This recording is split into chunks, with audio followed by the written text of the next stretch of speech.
But people tell you that President Trump's proposal of getting the Gazans out of Gaza is criminal activity. They say it's a crime because you're not allowed to compel people to leave their own territory, which actually is not true. In wartime, the Geneva Convention not only allows you but requires you to move populations out of danger.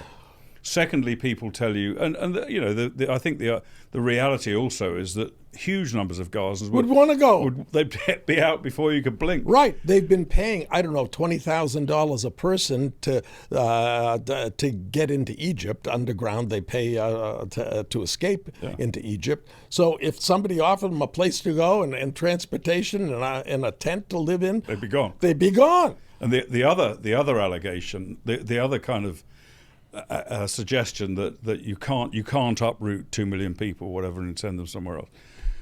But it was okay that the two-state solution, under the two-state solution, it was envisaged to uproot 500,000 Israelis from Judea and Samaria and send them somewhere else forcibly. Mm-hmm.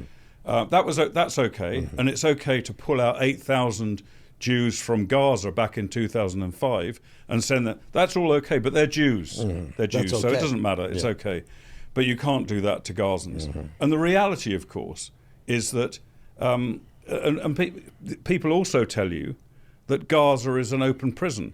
And the same people that tell you Gaza is an open prison, they want to keep the prisoners in there. They tell you Israel is committing genocide in Gaza, but they want the people who are being allegedly genocided to stay and be genocided. Yeah. It's beautiful. The logic of these anti-Israel mobs is just extraordinary.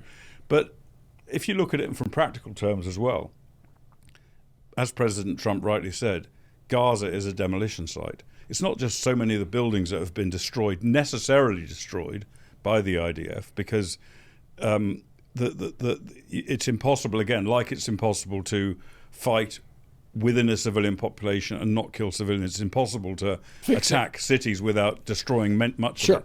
But it's not only that. There's also going to be unexploded ordnance inside Gaza dropped by the IDF. Hamas have used huge numbers of booby traps, explosive devices in the tunnels, in houses, in the roads. Many of them are still there. They will pose a danger to anyone who goes back, a distinct danger. And on top of it, you've got the tunnel network, which has already undermined so many buildings and will continue to do so. So it's not feasible or realistic or logical to expect people to stay there in those circumstances. And it's going to take 1 decade, maybe 15, maybe 20 years to turn it into a safe place to live again. So what Trump's proposing is absolutely right in practical terms, as well as in terms of, for the first time ever, demand something of the Palestinians.